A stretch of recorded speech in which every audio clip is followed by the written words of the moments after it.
Narito pa po ang isa kong niluluto pag ako'y nadalaw din sa bahay ng kapatid ko sa Las Vegas. Hindi man madalas kong lutuin to kasi ngay medyo maraming tabat parang marshmallow Tignan nyo, yung mga tabang nakabulabo dun sa gilid ng laman.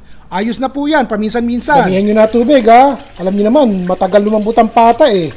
Asinan na natin. Kung meron po kayo ito na gamitin nyo para madali.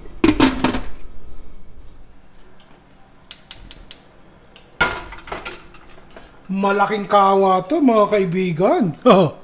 Painit po tayo mantika. Lagay na natin ang ating bawang at sibuyas. Lutuin muna natin sandali ha. Pagluto na itong ating sibuyas at bawang, ilagay na natin itong ating nilutong pata. Di ba nakita nyo? Medyo maigsi ang ating pagluluto ng pata para lumambot dahil ang ginamit ko po ay pressure cooker po. Kung meron lang naman kayo.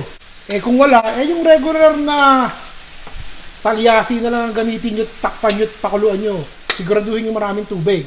Timplahan na natin ng toyo. Bahala na po kayo kung gaano kaalat ang gusto nyo gawin. Basta maglagay kayo ng toyo. Lagyan nyo ng suka. Maalat at maasim na matamis yan, di ba? Dagdag tayo ng asukal. Pasensya na kayo, puting asukal po ang ginamit ko. Nalimutan bumili ng asukal na pula Maglagay din po kayo ng tause kung meron po kayo. Pagkatapos po ilang piraso nitong star anise. Importante po yan para mabango-bangot may lasa din. Mas masarap kung merong ganito. Lagyan natin ng ilang piraso. Bulaklak ng saging. Sarap syempre pag maraming bulaklak ng saging. Konting pork powder. Hindi naman kinakailangan kung wala kayo pero gusto ko po maglagay Ilalagay ko na po itong ating pinagpakuluan. Malinis na ito Syempre sasawawan natin. Hahaluin ko lang po ng konti ha. Tignan nyo, nalimutan ko, magdadagdag tayo ng dahon ng laurel. Ang na-discover kong magpapasarap ilagyan nyo po ng ilang kutsarang oyster sauce. Kung wala rin kayong tause, dagdagan nyo ng oyster. Yan. Sarap yan. Haluin natin ng konti. Para lalong sumarap, lagyan po natin ito ng pinya. Yan.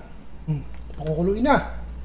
Hinay-hinay lang po sa pagkain ito ha. Wag laging ganito ang uulamin nyo. Nakita nyo naman yung tabat. Medyo abuso sa kolesterol Malambot na Lalagay ko na po itong saba.